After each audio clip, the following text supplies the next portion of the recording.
up, assholes? It's the Game Bro coming back to you. You guys have been asking to do something different than some shooters, so we're going to check out Castlevania Rondo Blood on the PC Engine. Now, one of my earliest memories ever holding a controller was playing the OG Castlevania in my dad's brother's basement. I remember the music, the whip, the beating my ass took just to survive, but the game was cool too. Followed up with marquee NES titles, Castlevania would become one of the most recognizable franchises in the industry with legends like Symphony of the Night and Super Castlevania 4. But every legendary series has its great white buffalo, so let's find out why Rondo can suck a bowling ball through a garden hose. Developed and published by Konami, Rondo was released exclusively in Japan October 29th, 1993 for the PC Super CD-ROM. The single-player platformer would later be ported to the Super Nintendo 2 years later as Dracula X into the PSP Dracula X Chronicles in 2007 for physicals. It's the first Castlevania installment on CD software, the 10th entry in the series, and a direct prequel to 97's Symphony of the Night. It's the foreign exchange student sitting next to you right now that's going to be a 10, but not yet. The ass and titties are there, but the face hasn't caught on yet and still needs some years to develop, but fuck, when she does. For a story, Rondo takes place in 1792 as you play as Richter Belmont,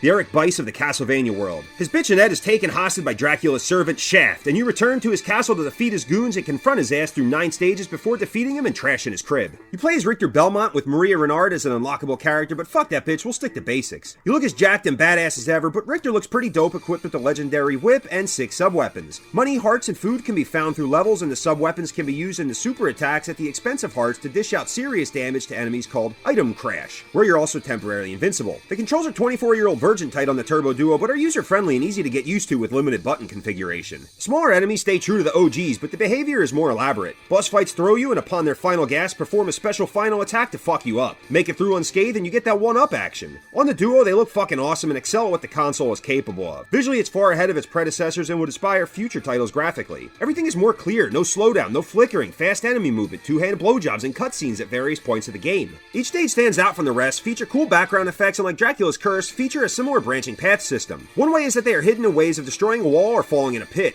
We all fell in the pit.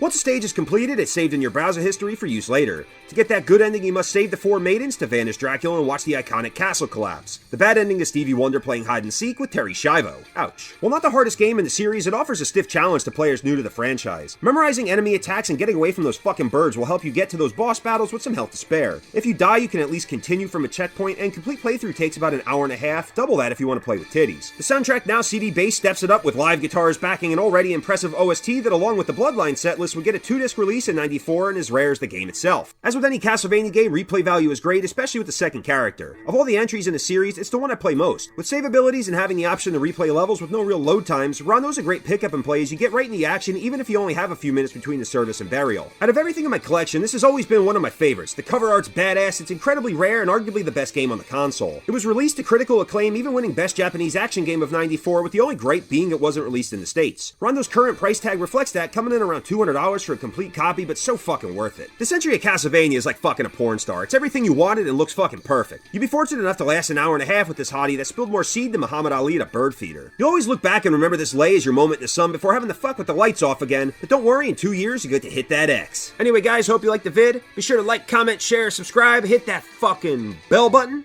for them notifications. Be sure to check out my YouTube shorts, and be sure to tune in next week for review number 50. Remember to cheat on your games, not your girls. I've been the Game Bro, and I am out. You were in the pit.